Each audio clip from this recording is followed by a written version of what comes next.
Willie Nelson, Woody Harrelson, Renee Zellweger, Matthew McConaughey, Don Henley, Beyonce, Selena Gomez, Mark Cuban. Oh, yes, folks, we are 40, what was it, 49 days away from the start of basketball season, and we are talking about Texas today on the Hoop Southbound show.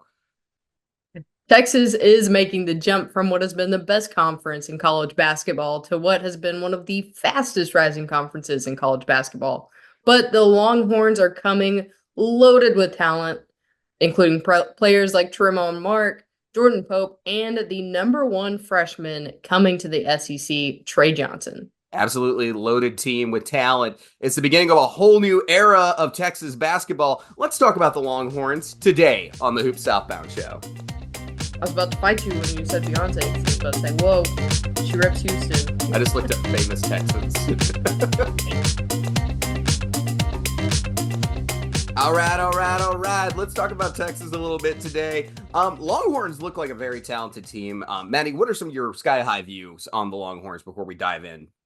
So, just an overall look, it's always interesting when you've got a team coming into a new conference.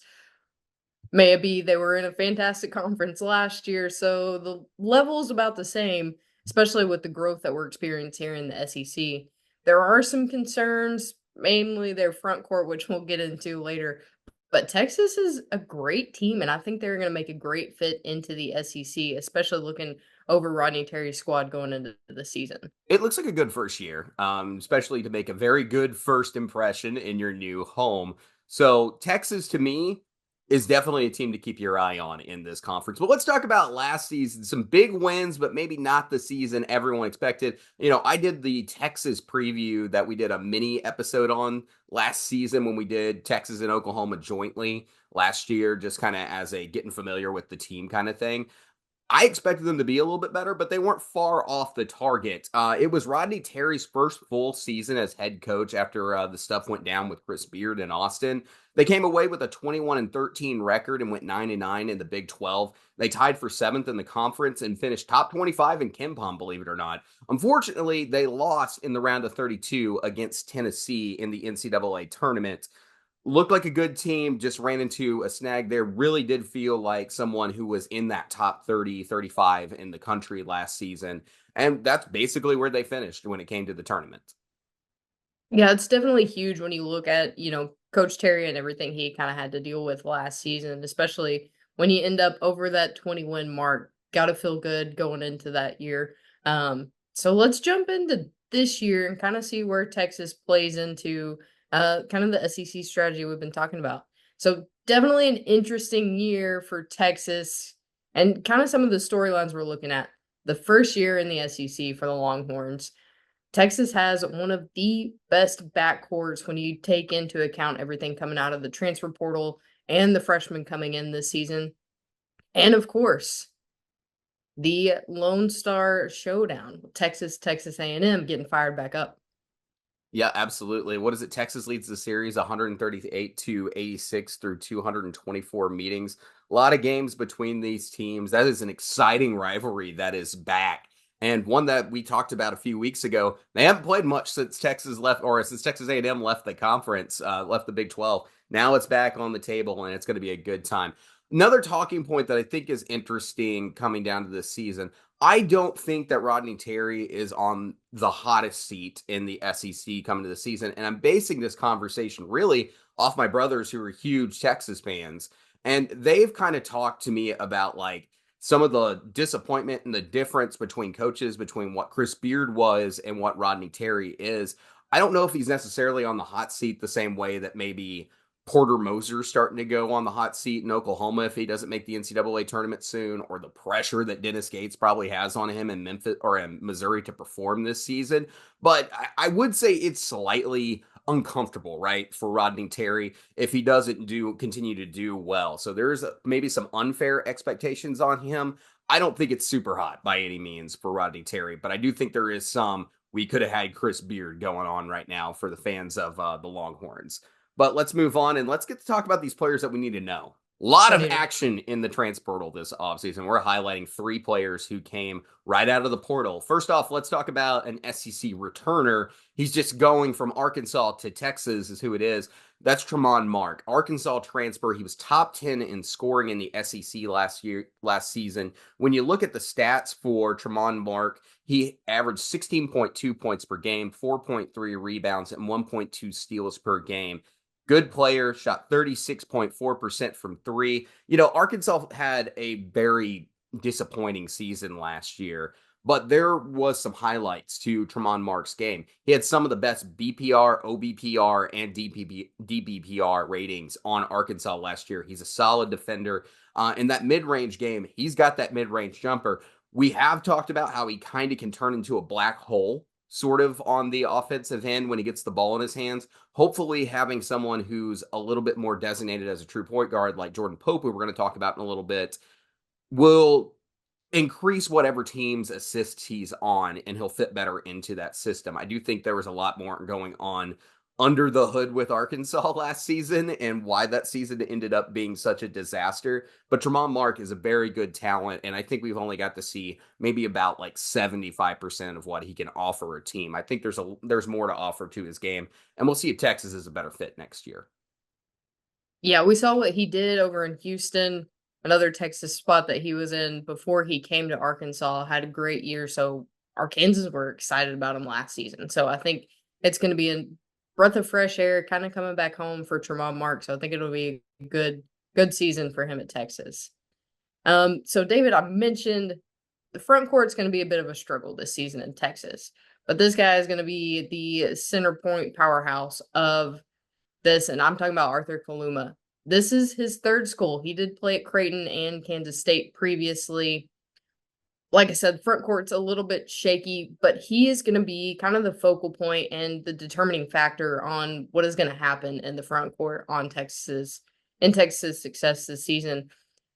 We're looking here at his size, his length, and his athleticism, and that's going to be what's going to lead this defense for the Longhorns.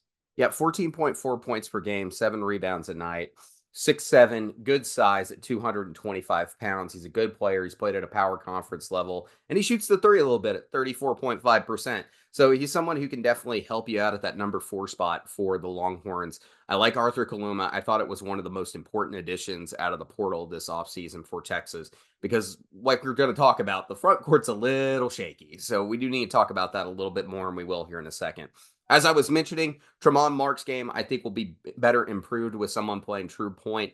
Jordan Pope comes in from Oregon State. He's been very impressive in summer workouts, according to Rodney Terry, and someone that Texas fans should be very pleased with. When you look at the stats for him, 17.6 points per game for Oregon State last year, 2.6 rebounds, and 3.4 assists a night. He was a sophomore last season. He's going to be asked to take over more of a leadership role on this Texas team. He's all around a good shooter and a good passer. He was a good point for Oregon State, and I think he's a great addition for the Texas Longhorns here. Maddie, a lot of good players to keep an eye on there. You were talking about Arthur Kaluma being a key piece in that front court. I've named 2 players on what's going to be a very deep backcourt. Is there anybody else who just really jumps off the page to you on this Texas team that maybe people need to keep an extra eye on? Yeah, so Julian Larry is another guy coming into this backcourt who I think is going to be a major contributor. Came in from Indiana State, who had a hot season last year. I think he is going to kind of be that missing piece, the kind of transitional piece between Jordan Pope and Tramon Mark, who's going to be able to get it done. You've always got to have a guy who you can go to for another option. So I think he is going to be one of those that we're going to hear his name a lot this season. And speaking of somebody who's another option, let's talk about the consistent scoring threat, the number 1 freshman coming into the SEC next season. That's Trey Johnson. Trey Johnson can shoot it from all 3 levels. He kind of likes the mid-range, but he's also a good 3-point shooter as well. He looks like a lottery pick coming into what is a very, very good class of NBA talent. I got a lot of high expectations for Trey Johnson in this backcourt for Texas, and I think he could be a piece when he's put in that number 2 spot and rotates in and out, or if he's starting or whatever they end up doing with Trey Johnson. I think if you have a front court with Jordan Pope, Trey Johnson, and Tramon Mark, that could be not front court, but a backcourt set up that way out of those three spots. That could be very potent offensively. And then you've got the guys from Indiana State who are going to be coming in as well. We're going to talk about Jason Kent in the front court, but Julian Larry, who we were mentioning, very talented basketball player as well. This team can shoot the three, and we're going to get into that just a little bit more here in a little bit. But talking about the front court, you were talking about Arthur Kaluma being a key piece here. I'm also going to point out Jason Kent, who you were talking about. 11 points per game, 2.8 rebounds per night, and 4.8. I'm reading Julian Larry right now. Jason Kent was 13.5 points per game, 8.1 rebounds per night, and he shot 36.6% from three. That's the magic number, and he's someone that can help this front court be a little bit better. When you go down the rest of it, that's when it starts getting a little scary here because you got players who didn't play significant minutes on this Texas team. You like Onyema, who only put up 3.3 points per game. Then Pryor, who barely saw the floor as a freshman last season. You're going to be asking those guys to step up, but obviously it's Caden Shedrick who needs to improve his game the most. It's not that it was a bad game, but he was kind of the rotational player for Texas last year behind Dizu. So someone that you definitely need to keep an eye on and see how his game grows is Cedric for Texas this season. Any additional thoughts on the front court, Maddie? I think it's going to be a big time small ball game for the Texas Longhorns this season. Not a whole lot of height here, but we have a lot of athletic players in the front court. It just is going to be based off of what they're able to do. Like you said, we've got some talent coming in. We've got some talent that was there last season, but we didn't see a whole lot of minutes from them. So it's going to be, are they going to step up? Are they going to be productive and kind of take over some of those minutes? And then what we see from those transfers that are coming in that had impressive games and how well they're going to mesh with this Texas team. Let's hit the indexes. If you've watched the first two previews, you know what's going on. For those of you who haven't watched, here's what's going on. We use two measuring sticks to gauge how well constructed a roster is and to figure out what kind of expectations a team should have. The three roster items is based on research that Evan Mia conducted this offseason. The items are talent, playing time, retention, and returning second-year players. As far as talent goes, Texas has talent. They've had solid recruiting and big names in this season's class like Trey Johnson, who we just got done talking about. They've also had back-to-back solid transfer classes. This team has talent, and they've got people on this team to elevate it. And if you thought that Indiana State team last year was good, obviously, this is a team that you probably should be considering now that they've brought in a couple players from that Indiana State team who can shoot quite a bit. As far as returning second-year players, they're returning 4 players, but not a ton of significant minutes outside of Shedrick and Weaver, who were mostly role players from last season. They need to step up for Texas to be successful in this year. And as far as playing time retention goes, that's where it's a little uncertain. Texas is only returning 48.3 minutes per game between 4 players. That's not super great to compare to a lot of teams in this conference. For the roster, it's not the best at checking these boxes as compared to other teams. So Texas is really going to have to gel, and these newcomers are going to have to click to make Texas a successful team this season. But there are good signs they can. They returned 4 players, and they got the Indiana State guys we were talking about. That brings a little continuity together. If it gels, this team can be very successful. Let's take a look at the Champions Index, and this is where Texas fans start getting a little bit excited about this team, and this is where your preseason hype is going to come from. Now, the index is incomplete right now because there's a lot more that we're going to add to this as the season goes on, but what we can get a feel for right now is top scorers, shooting, and defense. These are the trends that professional gamblers look at when they build their brackets in March and place down their huge bets. You want 2 of your top 3 scorers to be upperclassmen. For Texas, if trend holds from last year, your top 3 scorers would be Jordan Pope, Tramon Mark, and Jason Kent. Those are all upperclassmen. For shooting, you want to be able to shoot the 3 at 36% or better. For Texas, this team, with the players who are on the roster now, shot exactly 36% from 3 last season. You're also bringing in a talented shooter, like we mentioned with Trey Johnson, to help that percentage even further. Finally, you want to be a top 40 defense in KenPom. For Texas, they were 30th in the country last year. This is a well-coached defensive team in the past. They lost a few players, but they brought in solid defenders, as we were mentioning. Tramon Mark, Jason Kent, Jason Kent was one of Indiana State's best defenders. Arthur Kaluma, who had Kansas State's fourth best defensive rating last season for players who played more than 30 games for the Wildcats. So between the coaching and the players they brought in, there's a good chance for Texas to be top 40 in defense again. That's all three boxes checked in the Champions Index. If the roster for Texas works out and this comes together, Texas will be one of the best teams in the country next season. It's just a matter of making it click, man. Like that's exactly where we're at with this team. Can it come together? How good can they be? Maddie, any thoughts on those indexes? And so, I mean, like we said, there are a lot of statistics in Texas's favor going into this season. There are some concerns, like we said, front court is going to be very, very small. And we know moving into the SEC, you've got a lot of guys in the front court Physical who are teams. going to dominate.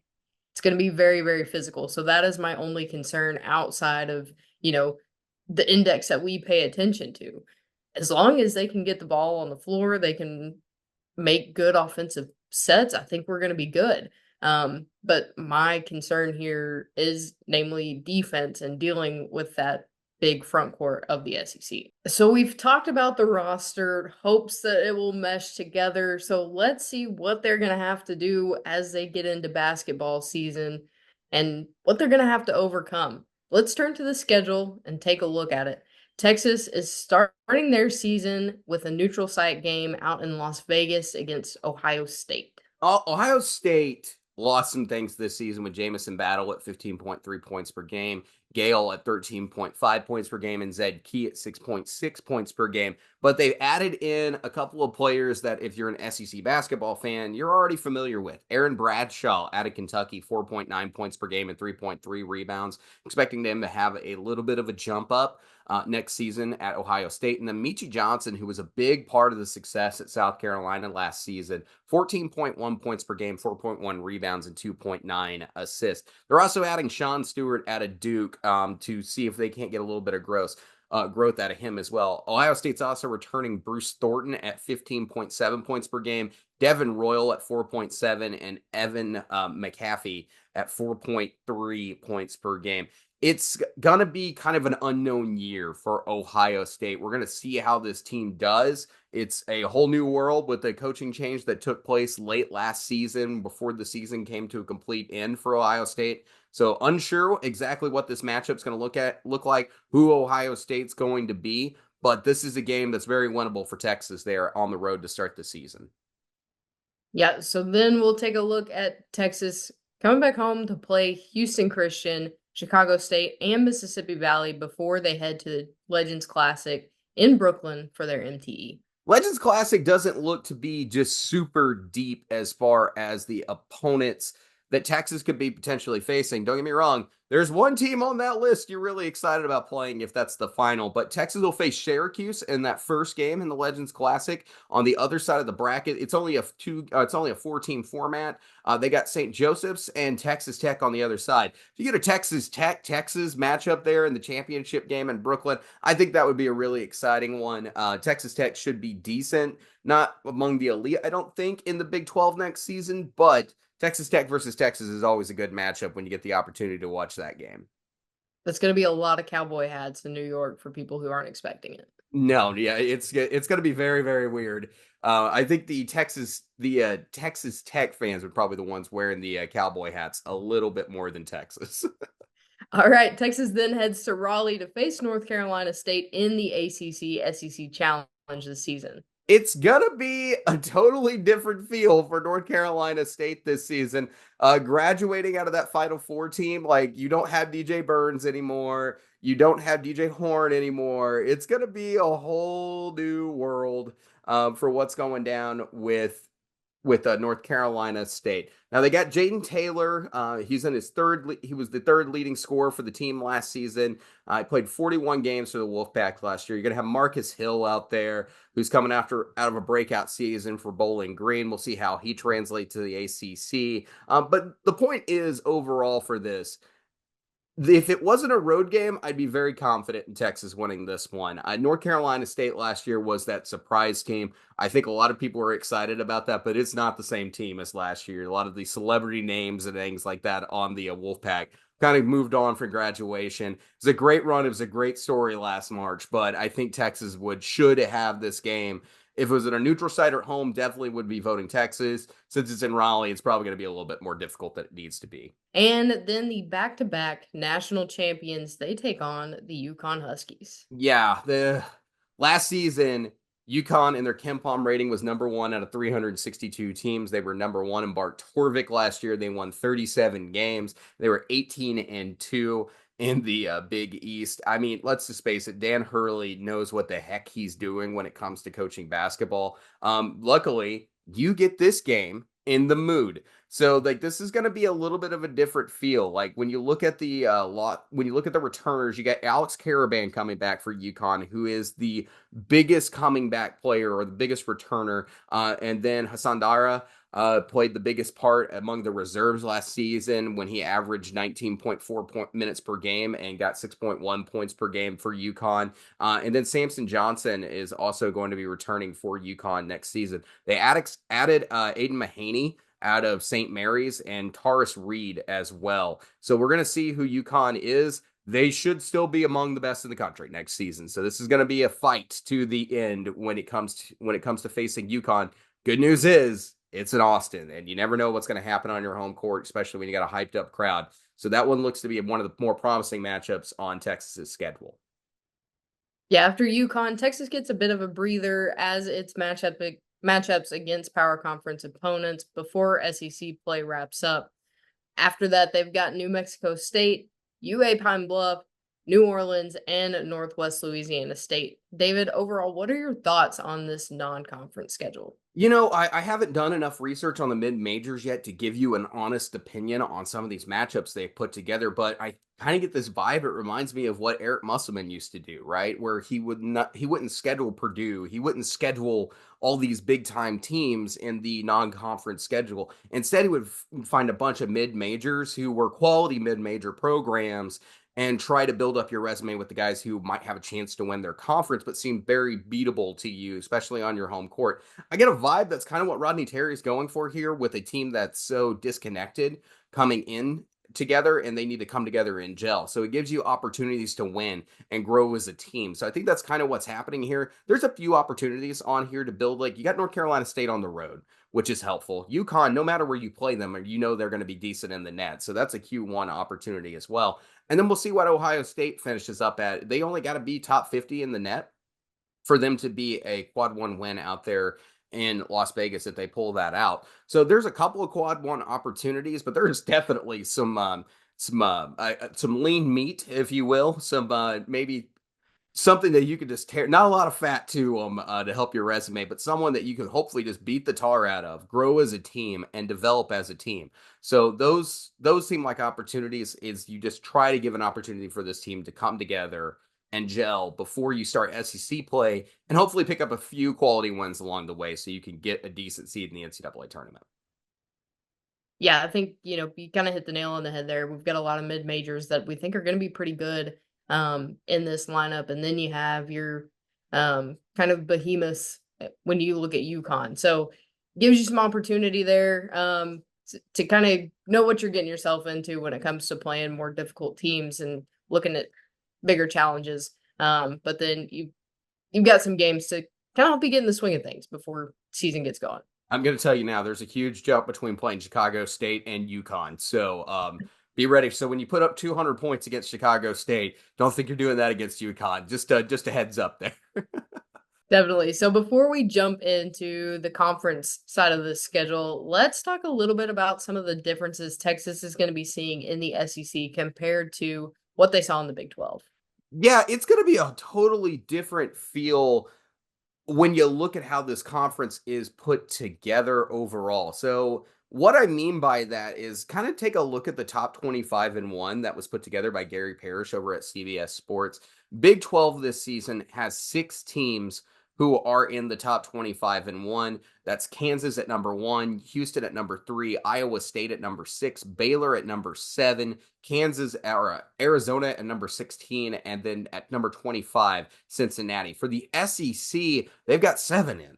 Like there are 7 teams in here. Number 2, Alabama. Number 10, Auburn. Number 11, Texas A&M. Number 13, Arkansas. Number 14, Tennessee. Number 20, Texas. And number 22, Florida. I think my biggest point with this is when you look at the top of the Big 12, you got some elite teams up there. Kansas, Houston, Iowa State, Baylor, all in the top 10. 4 of the top 10 teams. SEC's got 2 of those top 10 teams. But there's actually more SEC teams in the top 15. So I think what's going to end up happening for Texas and what they're going to notice is there's going to be a difference between how the Big 12 has kind of been constructed over the years and how the SEC has been constructed over the years.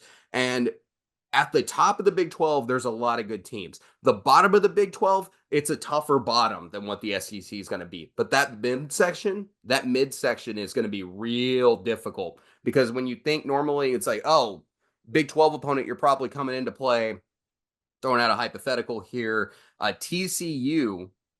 You're not going to run into TCU probably. You're going to run into at your midweek to someone who is much more stout. You're running in midweek to like, oh, well, this is the number 5 team in the conference. Let's go see who that is. Oh, holy cow, it's Tennessee. So it's going to be a tougher battle from that. And if you look at KenPom, it kind of justifies that as well. There's a lot of teams in the ratings from last season where it's like the midsection's really thick. The top and bottom, not quite the same. I still think the Big 12 is the best conference in basketball, but it's a different feel. This conference has gotten better. It's because of these smaller programs investing from all that good football money and putting it back into their basketball team. And so the SEC has been an improving conference over the last few years. And I don't think Texas is any stranger to that. When you look at the Big 12 SEC challenge over the last couple of years and the results from it, just jump over and take a look at those things. Yes, the Big 12 all time leads the series, but out of the last 5 matchups, there was one tie, or out of the last 4, there was one tie and 2 SEC wins in the Big 12 SEC Challenge.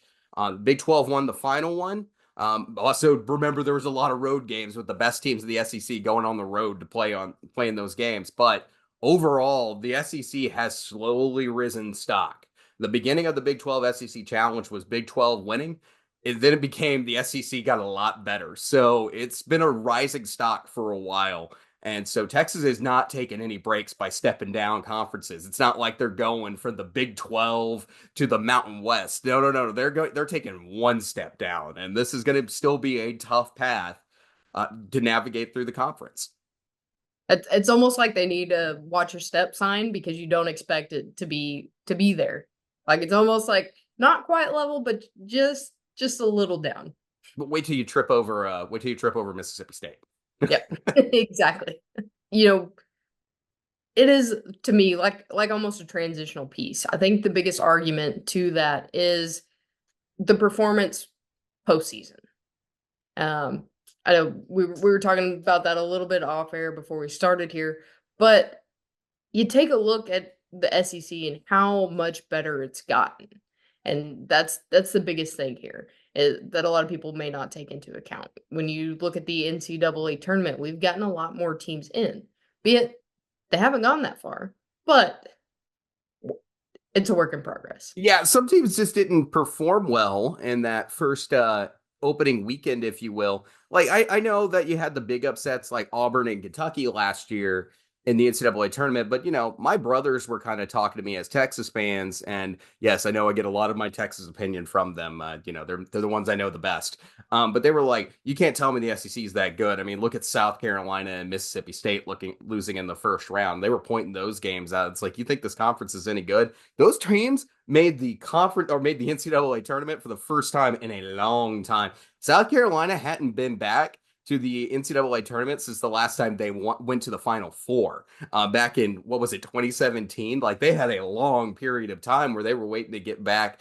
to the NCAA tournament there. So it's actually a testament to how much better this conference is getting and how much deeper it is, because you have teams that can come in, upset teams, and steal a bid now out of this conference that wouldn't have been normally competitive, or with kind of comets. Like once every 5 years, they would pass around the earth and make their way into the NCAA tournament. So it's a different world now. Like there's a lot more depth to this conference than there was even 5 years ago, pre-COVID. Like it's a totally different feel. And like I said, the money that's come into these programs to build these basketball, the investment in basketball in the SEC has changed a lot of things and the way that probably SEC basketball should be perceived. And I think when Texas gets here, they're going to see that. They're going to be like, oh, this isn't a joke. We're still good, but this is not a joke. Like, this is not a joke of a conference. This isn't the SEC that was at one point, I think we had 2 bids in a few years ago.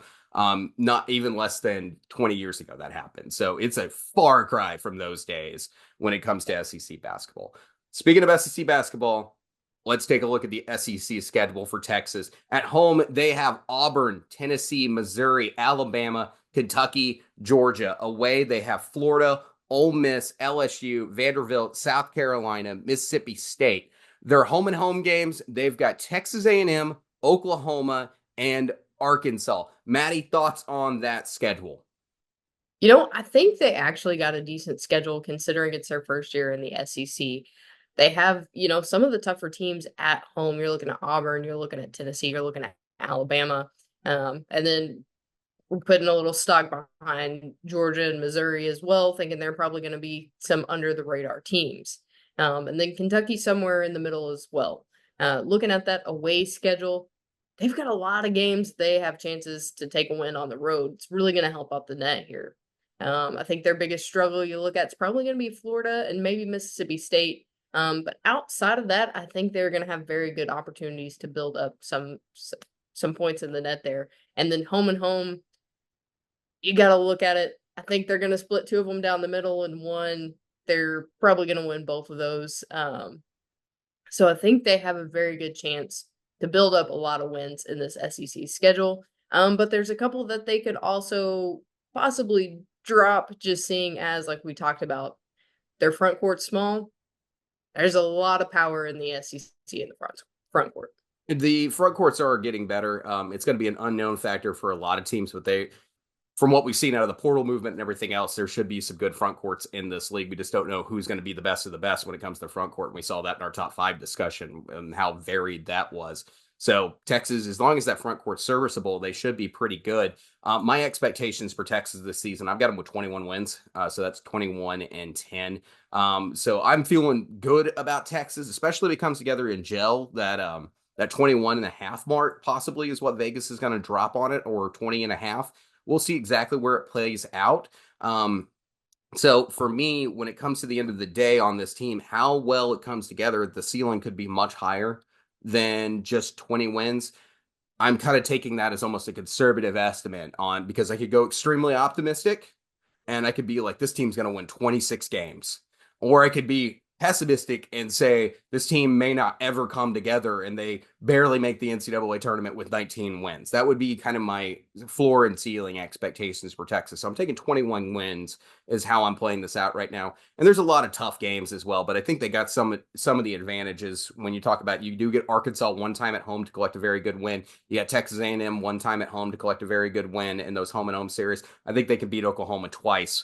And then when you talk about those home games, you got Tennessee at home, you got Auburn at home, you got Alabama at home, and you got Kentucky at home. Those are all real good chances for teams that should be somewhere respectable in the net and have an opportunity to collect some Q1 wins. So depending on how well it comes together, Texas could still end up with a very good seed in the NCAA tournament. When it comes to my ranking for Texas in this whole SEC projection that I've put together, I've got Texas put at 8th. Is where I've got them in my preseason rankings. That's kind of where my confidence factor is on them. That would probably be like 6th last year. So somewhere close into that upper echelon of the SEC. Maddie, where do you have Texas at? So as far as my expectations goes for Texas, I've got them sitting right at that magical number of a 20-win mark. I think they drop a couple in the offseason, just, trying to get everything together, trying to gel. And then they've got some tough games at home. Their away schedule, like we said, is pretty winnable for the most part, and then a split kind of with their home and home series, with the exception of Oklahoma. So I've actually got them sitting at 8th as well. Like you said, I think a lot of people are probably going to think we are giving some disrespect there, but like I said, this is going to be a stacked conference this season, and I think 8th is a good spot, sitting right in the middle of the bracket in the mix there. I think 8th this season is a respectable margin. And for me, when I look at my overall SEC projections, if I could pull that up real quick, since we got a little extra time here. When I look at my overall SEC projections, that puts Texas in a group really with teams like Kentucky, Ole Miss, Florida, Arkansas, like that group that I've got kind of put together, where I don't think they're the front pack of the conference, but they are definitely not in the back, and that's securely in the NCAA tournament. So that's kind of where the group I've got them in. It seems like fully expect to make the NCAA tournament, maybe have a chance to win the SEC, but not my outright favorites. So like that's where I've got them in that little pod of my rankings here. And again, I care more about where my pod is as far as my rankings go, instead of what number I'm putting beside them. Like more that's a confidence rating than a actual, I think Texas is going to finish 8th in the SEC. It's more like, I think they'll finish in this group of teams, and I got my confidence right about here with them. So I've got them about 8th, which I think is still might be on the conservative estimate side on Texas, and a little bit more cautious on how they build. All right, guys, if you have not already, please like and subscribe to the Hoop Southbound Show. Texas fans, we'd love to have you here hanging out with us, talking basketball every week on the show. We've also got some other great content out there, like we did our work on the transfer portal, which Maddie put together for you guys on Texas. And I also did a freshman 15 on Trey Johnson. So you guys can check those videos out as well. We're going to be talking SEC basketball every week here on the show, and we'd love to have you as regular viewers. Until next time, guys, we'll see you soon. Thanks, guys. Have a great week.